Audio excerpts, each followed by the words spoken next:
Akkam jirtu kabajamtoota hordoftoota keenyaa nagaan isiniif haa ta'u jechaa yeroon ammaa kun kan qophii Ormaaniyaati. Egaa qophiin Ormaaniyaa torbanitti yeroo tokko sa'aatii kan simbira ga'u yeroo ta'u qophiin Ormaaniyaa aadaa, duudhaa fi seenaa Oromoo irratti kan hojjetudha. Qophii kana qopheesse kan simbiraan ga'u ani Suutumee Gasulaati. Turtiin keessan nu faana ta'u turtii gaarii.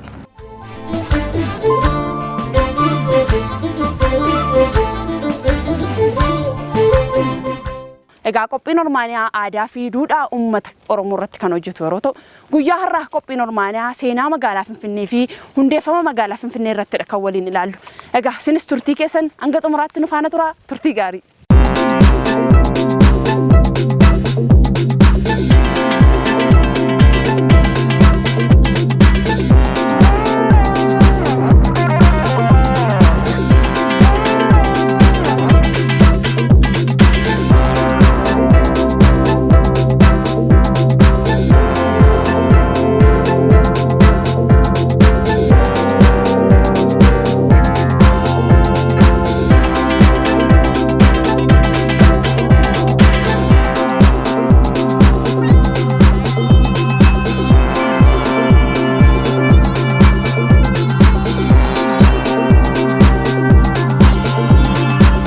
Handhuura Oromiyaa kan taate dachee seena qabeettii lafa heeraaf seeraa badhaatuu bareedduuf simboo qabeettii kan taate kan uummanni Oromoo naannaa kana jiraachaa ture jiraachaas jiru aadaa seenaaf duudhaa boonsaa ta'ee kan mataasaa qabaatee sirna gadaan yeroo dheeraaf wal bulchaa turedha Finfinneen. Oromoon akka waliigalaatti tuulamas dabalatee caala sirna gadaatiin kan isaan bulaa turan. Sirni gadaa tuulamaa giddu galeessi inni guddaan caffee inni guddaan Odaa Nabeeti. Finfinneen magaalaa guddittii Oromiyaa kan biyyoolessaa akkasumas teessoo gamtaa Afrikaa giddugala dinagdee hawaasummaa iddoo jaarmiyaaleen mootummoota gamtoomanii itti argaman wiirtuun siyaasaaf dippiloomaasiin addunyaa keessatti geggeeffamudha. Uummanni Oromoo dachee Finfinnee kana irra jiraachaa ture sirna gadaa kan sirna dimokiraasii yeroo ammaa addunyaan ittiin bulaa jirtu kana caalaa bulchiinsaaf mijataa ta'e kanaan jaalalaaf tokkummaan wal bulchaa kan Oromoon irra qotatu loonsaa irra tikfatuu fi bosona uumamaan faayamtee miidhagde kan qabdu qe'ee Oromooti. Yeroo ammaa sirni gadaa addunyaatti beekamee jira. Oromoodhaa dhiisiti Itoophiyaadhaan dhiisiti addunyaatti beekamee jira jechuudha sirni gadaa. Duudhaalee dimokiraasii of keessaa qaba. Duudhaalee jireenya ilma namaatiif gaarii ta'e, miidhagaa ta'e, shaggaa ta'e of keessaa gadaan olaantummaa seeraa eessattuyyuu kan barbaadamu addunyaa keessatti rule of law kan jedhu hirmaachisummaa participatory politics. Hirmaachisummaa hundumtuu itti hirmaata. Politika kana keessa akkamitti hirmaata inni gadaa keessaa namni beekuun beeka. Argitee kun hundumtuu barbaachisaadha. Mirga dubartii fi daa'immanii gadaa keessatti hin kabajamu. Addunyaa keessatti siin barbaadama. Daa'ima kunuunsuu fi dubartii eegumsa gochuu fi aadaa sirna gadaa keessatti dubartiin kabaja guddaa qabdi. Qe'ee Oromootaa kan taate Finfinneen sadarkaa yeroo ammaa kana irra jirtu ibsuun dura seenduubee ishee ilaaluun murteessaadha. Iddoo amma magaalaan Finfinnee irratti hundeeffamtee jirtu qe'ee Oromoota tuulamaa akka ta'e qorattoonni seenaa ni dubbatu. Giddugala Itoophiyaa kana Oromiyaas dabalatee jechuudha. Uummati jiraatu Oromoo keessa uummata tuulamaati. Gosa tuulamaati jechuudha. Tuulami kuni haroo Dambalirraa kaasee aga Wallootti kibba makaabaatti jechuudha. Dhiyaarraa immoo gaarreewwan Machaa kana aga Gindabaratii kana ol ka jiru aga Karrayyuu ga'utti gidduu kana giddugaleessa kana naannoo magaalaan Finfinnee irratti ijaarame kan dabalatee ka jiraatu Oromoo tuulamaati jechuudha. Uummanni Oromoo iddoo kana jiraachaa ture hojii qonnaa cinatti horii horsiifatee jiraachaa waan tureef waggaatti yeroo lamaa ol loowwansaa hora hobaafachuuf karrawwan shanan Finfinneen qabduun hora Finfinneetti wal ga'a ture. Oromoon naannoo kana jiraatu warra nama sii tuqe kun warri Gullallee kun warri Eekaa kun warri Galaan kun warri Bachoo kun warri naannoo kana jiraatan isaan kun giddugalli isaanii inni guddaan eessaa yoo jenne ora Finfinneeti jenna. Ora Finfinnee irratti wal ga'u. Orri Finfinnee tokkoffaa bakka loon itti hora dhugani. Yoo xiqqaate waggaatti yeroo lama ummati naannoo kana aga sabbataa kaasee aga walmaraada kaasee aga sululta caancoo kaasee aga laga xaafoo laga daadhii kaasee aga galaana si kaasee eessa fidu gara ora kanaa fidu jedha. Horiin hora dhuguu qaba. Maaliifi akka qorichaatti ni tajaajila. Horiin gabbisaa dhukkuba adda addaa garaa keessaallee ni baasa jedha. Soogidummaa qaba. Horiin baay'ee barbaada waan ta'eef yoo xiqqaate waggaatti yeroo lama loon 1000tti lakkaa'amu gara kana fidu jedha. Iddoon seenaa qabeessi naannoo Finfinneetu yeroo Oromoon sirna gadaatiin bulu beekamu tokko Finfinneedhuma hora Finfinneeti. Horri Finfinnee seenaa qabeessa maaliidhaaf dinagdee Oromoo wajjin walitti dhufa. Dinagdeen Oromoo tokko loon horsiisudha. Qonna malee jechuudha. Loon kun immoo hora barbaada. Horri kun immoo qorsaa Oromoodhaaf nadha qaba. Nadha irraa argatu nadha ba'uu dhufaniitoo kun immoo dhukkuba garaa isaanii keessa jiru hin balleessaa fi sangaan hin gabbataa, goromsirree hin furdataa, dhaltiin irree aannan kenniti jechuudha waggaa kana argatte. So kanaaf horri baay'ee barbaachisaadha aadaa Oromoo keessatti loon horsiisuudhaaf. Oromoon Tuulamaa kan naannaa Finfinnee kana irra jiraachaa ture sirna gadaatiin wal jaallachaa, wal kabajaa, wal danda'aa, wal bulchaa kan turanii fi horii horsiisaa akkasumas qonnaa qotaa jiruuf jireenya isaanii kan fooyyeffachaa turanidha. So dinagdee Oromoo qonnaa fi horsiisa irratti saamicha guddaa godhamaa ture keessattuu iyyuu Saala Sillaaseedhaan hanga horii 1000 meeqatti humna namaa gabrooman hamma biyya alaatti gurguratanitti jechuudha. Garee lachiinuu si dinqisiisa gareen musliimaatis keessattuu iyyuu jaarraa 16ffaa keessa bara daldalli ilma namaa itti cimee baheedha. Kana keessa gabroonni Oromoonni saamamanii daa'imti biyya Arabaatti, biyya Awurooppaatti, darbeerree biyya Ameerikaatti gurguramaa turan. Sanyiin ilma namaa kaaba baha Afrikaa kun jechuudha. Kanaan gochaa turan daldaltoota Arabaati jechuudha. Oromoonnis isuma keessa gurguramaa ture jechuudha. Oromoonni baay'een. Haa ta'u malee akkuma beekamu Oromoon jaarraa dheeraaf sirna gadaan wal bulchaa haa turuyyuu malee jijjiiramni hawaasa keessatti dhufee fi dhiibbaa garaagaraan Oromoonni naannoo Finfinnee jiran sirna gadaa laaffisuun abbootii biyya isaanii keessaa ba'aniin buluu eegalani. Abbootiin biyyaa naannoo kana bulchaa turanis kanneen akka Abbaa Biyyaa Qajeelaa Dooyyoo, Galataa Raddoo, Tiksee Jimaa, Shabbuu Ejersaa, Abeebee Tufaaf kanneen biroo turan. Falmii kana keessatti ardaa waraanaa turte jechuudha naannoon tun. Finfinnee dabalatee akkuma jirutti lafni biyyi Oromoo aradda falmii ture. Falmii mootummaa kiristaanaa fi musliimaa wajjiniin godhamaa turte jechuudha naannoon kun. Haa ta'utii warri Ottomaan Turkootiin deeggaraman mootummaa kana kiristaanii kuffisanii ari'anasi karaa kaabatti. Yeroo kanatti Oromoonis garee lachuu keessatti hirmaachaa ture. Booda Oromoon abbaadhaan gadaatiin bulu garuu keessaa of baase waraana kana keessaa baase gareen Islaamaa kun bakkutee ol darbu deebi'uudhaaf rakkate asitti warri fardaa kun urfa Jiddaa fi abbichuu kana keessatti addaan kutee hambise. Inumaayyuu itti toluu dhiiseet booda karaa ifaatiin godhee hamma raayyaa ga'utti raayyaa ture wiirtuun warra musliimaa Zoobil bakka jedhamu amma raayyaa biyya Gaattiraa jedhamu irra jechuudha afaan Oromootiin naannoo sun achi qubatan wiirtuu lammaffaan Hararii qabee Zoobil ture Zoobilii Gondar ture wiirtuun ajajaa waraanaa Ahmed Ibrahim jechuudha. Naannoon kuni akkuma jirutti isaaf waan barbaachisu isaan rukutamaa ture garee lachiinuu garee musliimaatiinis kiristaanaatiinis Oromoonni sirna gadaadhaan booda cimanii bahanii garee lachuu ofirraa rukutan garee sultaanota Harariis Emireetota asiinis warra waraana itti bari garee kiristaanaas hamma Gondaritti ofirraa sochoosanii booda mootummaan humti kiristaana naannoo kana ture Gondaritti hundaa'e asiif akka baaqatee jechuudha. Egaa falmiin seen dureen naannoo Finfinnee fi Tuulamaa kun kana ture jechuudha. Falmii arda falmii ture garee lachiinuu. Yeroo isaan itti dhufan kana Tokkoffaa sirni gadaadhaa akka jaarraa 16ffaa sanatti cimaa miti. Yeroo isaan itti dhufan jechaadha. Akka kanatti ijaarame effektiivii miti.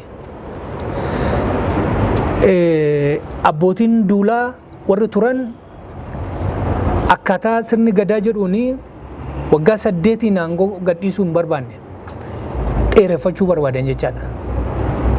Haadhuma isaayyuu mootii ta'uu barbaadaniiti gosa isaaniitti hoogganaa ta'aa deeman jechaadha. Kanaafi warri tuulamaa kuni abbichuun qofaatti, galaan qofaatti, oborriin qofaatti, gumbichuun qofaatti, gullalleen qofaatti, eekkaan qofaatti hoogganaa mataa isaanii horataa deeman. Otoo isaan walitti dhufanii akka tuulamaatti humna cimaa tokko osoo isaan ijaariin gidduu kanatti warri weerartooti kun itti dhufan jechaadha. Uummanni Oromoo abbootii biyyaa fi sirna gadaan utuma jaalalaan ol bulchanii mootiin Minilikiif gargaartonni isaa haxxummaan Oromootatti soddoomuun firoomuun humna cimsataa deeman. Humna namaa Oromooti qabaniitu Faranjootaa fi Arabootaaf kan kennan akka biyya alaa deemanii gurguratan jechuudha. Anaaf lafa Oromoo irratti qabeenya kana saamuudhaaf bara baraan kan socho'anii jechuudha. Dhawaata mootota Shawaa jedhan malee lafti tuulama biyya tuulamaati. Biyya tuulamaati. Biyya tuulamaa kan lafa tuulamaa kana cabsanii erga seenanii booda Oromoo mara cabsu kan danda'a. Kan ammoo godhan qawweedhaan uummata gabroomsan. Uummata gabra godhatanii kaan immoo kiristinnaa kaasanii ofitti makan. Ana kan ras goobana. Ana ka matakoo borjaa. Abbootii biyyaa kaaba Shawaa kanatti beekaman jechuudha. Isaan qabatanii uummatatti seenan. Kaan firoo godhatanii, kaan immoo diina godhanii, kaan immoo gabra ofii godhan. Argitee? Sana booda abbootii biyyaa naannoo fagaatanii qabachuu qaban. Kana keessaa Minilik erga goobana qabatee booda ergaadhaan of jala galchuu qabe namoota. Kana malees biyya Awurooppaarraa qawwee waan argateef Shawaa seenuun abbootii waraanaa kanneen akka goobanaa, caacaa, doobbee, birruu naga'oo argatee waliin socho'aa waan tureef sodaatamuu eegale. Mootii Minilik keessattuyyuu bara 1862 erga Dillila irra qubatee booda wiirtuu waraanaa fi ajajaa godhachuudhaan Finfinnee gaaraan Xoxxorra qubate Dillila irraa achi humni raas gobanaa jechuudha. Karaa lixaatti socho'e.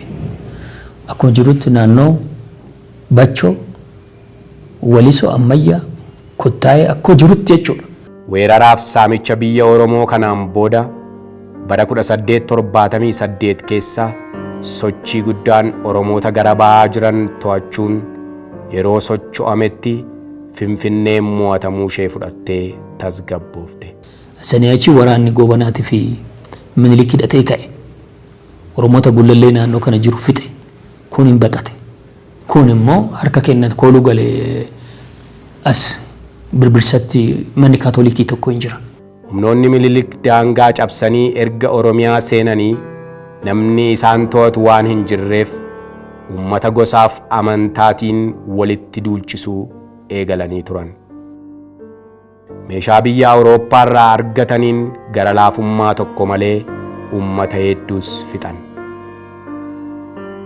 Keessumaa immoo Oromoota naannoo Finfinnee gullallee fi galaan buqqisuun kanneen gara Arsii fi Adaamaatti baqatan. Muraasni immoo gara Gafarsaa fi Bachootti godaananiiru. Qeesarraa buqqaasanii raawwataniit dhaqatanii immoo achi walitti buusoo jedha Oromoodha. Gara Arsii kana geessanii gara Arsii kanaa gaa naannoo Muneessaa, Iddii Birroo, Ankatoo, Dannabaa, Heexosaa, Odaa Jilaa, Waddeecha naannoodha mukan Arsii keessa warra asii buqqaasan kana achi dhaqatanii facaasanii qubsiisan jechaadha. Uummata Oromoo achi bira jechaadha. Haala kanaan mootonnii fi humnoonni Minilik Finfinnee keessa jiraachuun dhuunfachaa yeroo dhufanitti uummanni Oromoo immoo naannoo Shaggar kana gadhiisaa adeeman. Lafa duwwaa argatanii Minilik immoo hin hireef namoota isaatiif jechuudha. Abbaa Korraan Safar jedhee kaaniin raas Ibeeluu raas Tasammaa Safar jedhee maqaa adda addaatiin raasota kanaaf kennanii humna isaanii qabatanii achumatti qochisiisaa achumatti jiraachuu qaban jechuudha. Sana wayii Finfinnee irraa Oromoon buqqaatee jechuudha. Egaan kabajamtoota daawwattoota keenyaa hordoffiin keenyaa fi turtiin nuti isinitti argisiisaa jirru kun hedduu akka isinitti tolaa jiru abdii guddaa qabaachaa yeroo ammaa kana immoo kan hin dhaabadhee jiru birbirsa yaa'itti. Birbirsi yaa'ee egaa yeroo ammaa kan Ardaa Goorgisii jedhamee kan beekamu yeroo ta'u naannoo siidaan kun itti ijaarame. Naannoon kun egaa Oromoo biratti seenaa guddaadha kan inni qabu. Seenaa inni qabu keessaa inni tokko iddoo siidaan kun itti ijaaramee jirutti egaa dur muka guddaa isaan ture jedhu qorattoonni seenaa. Mukna guddaa kana jalattis Oromoon aadaa isaatiin seenaa isaatiin sirna gadaan sababa bulaa turee fi yeroo kana muka guddaa kana jalatti wal ga'uudhaan sirna gadaa iddoon itti geggeeffataa ture jechuudha. Kanaaf bakki dhaabadhee jiru kun Oromoo biratti bakka seena qabeessaa fi bakka Oromoon hedduun itti gammadanii fi jaallatan ture jechuudha. Yeroo ammaa kana garuu siidaa tamarra dhaabbatee jira. Egaa abbaan biyyaa naannoo kana bulchaa turan abbaa biyyaa qajeelaa dammoo abbaan biyyaa qajeelaan immoo egaa loltuu gullalleeti yookaanis immoo abbaa waraanaa gullalleeti. Abbaa waraanaa gullallee yeroo ta'u gosa gullalleeti jechuudha.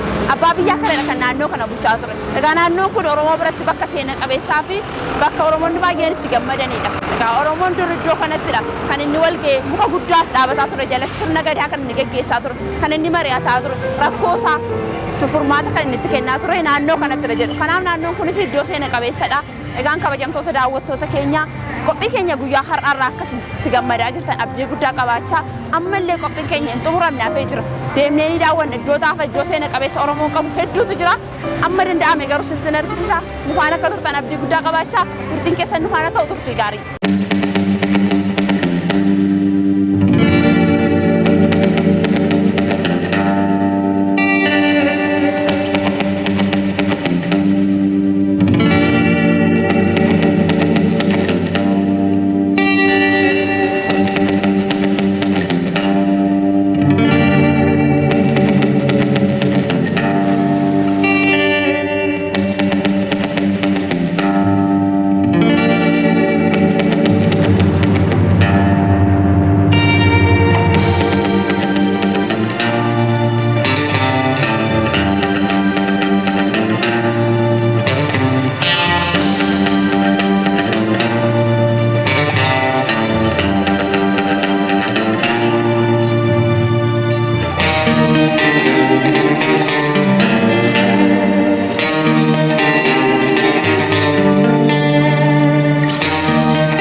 Uummanni Oromoos tole jedhee harka kennee bitamee hin teenye.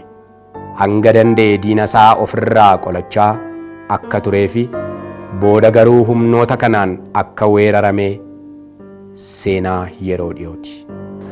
Kanaaf duris ammas taanaani tokkummaa Oromoo kanaa akka qawweetti kan sodaatan ammallee baay'eedha dhugaa dubbachuudhaaf. Tokkummaa kana cimsanii sodaatu ammallee. Oromoon immoo na tokkummaa isaa cimse malee fuula duratti tarkaanfachuun ulfaataadha. Maaliif carraan uummata kana carraan Oromoo dhiyees jiraatu, baas jiraatu, kaabas jiraatu, kibbas jiraatu carraan isaa walitti hidhataadha.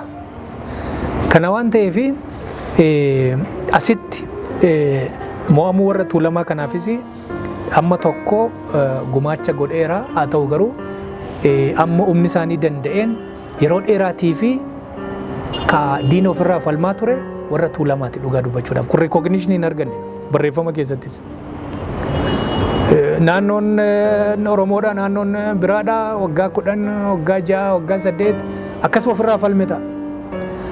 Ka tuulamaa bara dheeraa ofirraa falmu bara dheeraa ofirraa lolan.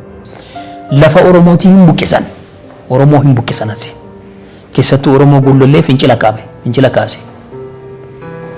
Maadaaf barma mootii Minilikii fi goobanni dhufanii as qubatan miriitiidhaan namoota namatti kennuu qaban. Mootichi Minilik weeraraaf saamicha biyya Oromootti geggeesseen Oromoota tuulamaa mo'achuun waggaa 12f gaara Xuuxxoo yookaan baddaa Diilallaa kan amma gaara Hinxooxxoo jedhamu qabachuun achirra jiraachuu eegale. Kanaaf achirra qubsiisan. Kuni bara 1862 ture. Bara 1862 ilaalarra qubate yookaan immoo tulluu xuxxoo jedhama. Dhawaatan xoxxoo jedhame malee tulluu xuxxooti. Achirra ejjateet naannoo kana to'achuu qabe Minilik. Waraana isaa keessattuyyuu waraanni goobanaa cimaa ture. Goobanni nama 60 meeqa qaba of jalatti. Isa wajjin michoome isa immoo mooksanii jiru. Ati mootii Oromoo taataa jedhaniin. Ani immoo mootii moototaa ta'aa jedhe. Tole jedhe goobanni. Kophaa isaa innis fudhatama waan hin arganneef humna isaatti hirkatee qawwee argatee faradoora isaatiin biyya Oromoo irra gulufuu qabe. As gullallee to'atan yeroodhaaf. Gullalleen jechuun gosa Oromoo naannoo Finfinnee kana qubatee jiru karaa kaabaa kanaan Finfinnee karaa kaabaa ku jirtu gullallee. Amma dhufeetoo as hora Finfinnee ga'utti warri Finfinneetu kan gullalleeti. Gosa gullalleetti qubateetoo jira. Fittaal kan qubateetoo arda kana argate Fittaal immoo mana abbuti. Finfinneen egaa handhuura lafa Oromoo yeroo taatu kan qabiyyee gosa tuulamaa torban aboo fi ja'an galaana irratti kan hundeeffamtedha. Egaa Finfinnee yeroo ammaa kana magaalaa sabaaf sablammoonni hedduun keessa jiraatanidha. Egaa duratti immoo Finfinneen araddaa irreechaallee taateeti kan isheen beekamaa turte Oromoo tuulamaa biratti. Egaa yeroo ammaa kana immoo Finfinneen magaalaa guddittii Oromiyaa akkasumas kan federaalaa. Teessoo mootummaa naannoo Oromiyaa fi teessoo mootummaa naannoo federaalaa taatee akkasumas magaalaa muummitti Afrikaallee taateeti kan isheen gargaaraa jirtu jechuudha. Egaa qophii keenya qopheessinee kan simbiraan gahaa jiru waa'ee seenaa magaalaa Finfinnee kan jalqabnee irra malee xumurree turtiin keessan hanga xumuraatti nu faana ta'u turtii gaarii.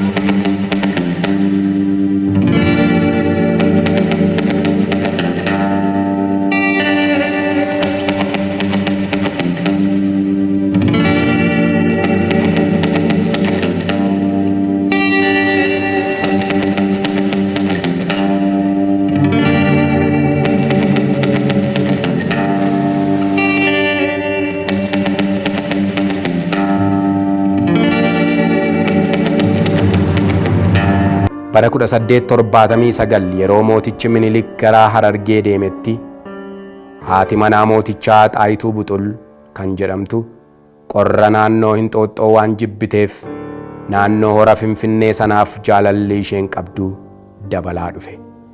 Teessoo haaraa naannoo sanatti ijaaruuf murteessite. Naannoo hora Finfinnee sanattis ilillii haaraa waan argatteef afaan Amaaraatiin Addis Ababaa jettee moggaaste. Wanni gaara kanarra gara hora Finfinnee kanatti gadi bu'uun tokko ariifachiise maalinni Minilik Harargee dhagee achiin dhabamuusaaf Raas Gobanaanas jiraachuusaa Oromoon immoo finciluudhaaf kan jedhu Raas Gobanaa of fuuldura qabatee finciluudhaaf kan jedhu sodaa guddaa waan tureef sana ijoo isaa balleessuudhaaf gara horaatti gadi buutee mana ijaarsuu eegalte jedha.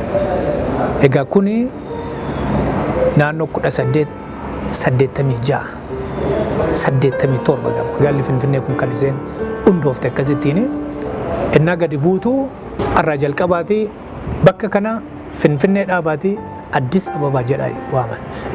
Namni Finfinnee argame na dabama jettee wanni dabarsite jedha. Labsii dabarsite jedha ishee dhumti mataan ishee.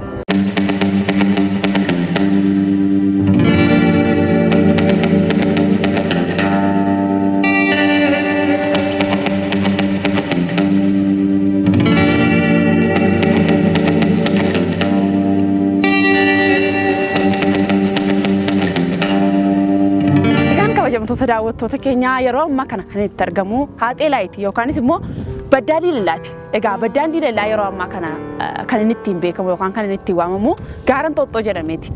Gaara Hinxooxxoo kana egaa Minilik yeroo gara magaalaa Finfinnee kana yookaan magaalaan Finfinnee kun tun hundeeffamin dur Minilik yeroo gara magaalaa Finfinnee kana seen gaara kanarra dhagaa egaa kan inni waggaa 12 jiraate. Egaa gaarri kun Oromoo biratti illee seenaa guddaa qaba. Naannoon kun egaa akkuma argaa jirtan kana baay'ee qorraa qilleensi illee baay'eedha kan nama rakkisu. Kanaaf iyyuu natti fakkaata kan haati manaa Minilik gadi buutee gara daalattiitti masaraa Minilikii kana ijaaruuf murteessite jechuudha. Egaan kabajamtoota daawwattoota keenyaa Finfinneen gaarreewwan yookaan tulluu garaagaraatiin yookaan tulluu gurguddaa hedduudhaan kan isheen marfamtee argamtu. Tulluuwwan jiran kana keessaas gaara Ekkaa, gaara Wocoocoo, gaara Kolooboo yookaan tulluu Kolooboo akkasumas gaara Fiichee fi kan biraan immoo kan nuyi amma irratti argamnu gaara Xooxxoo kana jechuudha. Finfinneen kan itti marfamtee jirtu. Akkuma beekamu egaa Oromoon wal danda'uudhaan wal gorsuuf wal jaalalaanii wal bulchaa tureera. Oromoon baay'ee sababa ta'e yookaanis Oromoon sanyiin Oromoo yookaan gosaan Oromoo hedduu sababa ta'ee fi gosaan wal qoqqoodaniiti kan isaan wal bulchaa turan. Abbaan biyyaa naannoo kana bulchaa turellee abbaa biyyaa Tufaamunaati. Egaa Tufaamunaa gosa Gambichuuti kan inni keessaa dhalate yookaan gosni isaa gosa Gambichuuti jechuudha abbaan biyyaa Tufaamunaa. Egaa naannoon kun karraawwan Finfinneen akkuma beekamu karraawwan ittiin gara Finfinneetti seensisan hedduudha kan ishee qabdu. Karraawwan kana keessaas gaarri Xooxxoo kun karra isa tokkodha. Karaa kaabaatiin kan argamu yeroo ta'u gaarri Xooxxoo kun gaara isa tokkodha jechuudha. Egaan kabajamtoota daawwattoota keenyaa naannoo gaara Xooxxoo kanatti argamnetti kan isinitti argisiisaa jirru. Iddoo kanarra dhaabbatamee yeroo ilaalamu magaalaan Finfinnee kun guutummaa guutuutti sirriittidha kan inni mul'atu. Isinillee dhuftanii as dhaabbattanii magaalaa keenya magaalaa Finfinnee kana daawwachuu dandeessu. Turtiin keessan ammayyuu nu faana ta'u sagantaan keenya hin xumuramne nu faana tura. Turtii gaarii.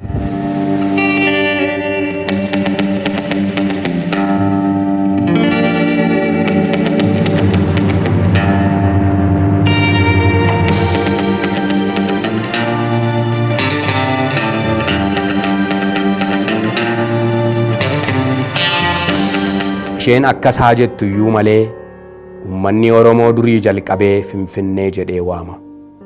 Moggaasni magaalaa Finfinnee kan dhufe maqaa horaa irraati. Dur Oromoon iddoo kana jiraachaa ture waggaatti yeroo lamaa ol bahaa, dhiyaa, kaabaa fi kibbaa walitti dhufee kan inni wal argu hora Finfinnee irratti ture.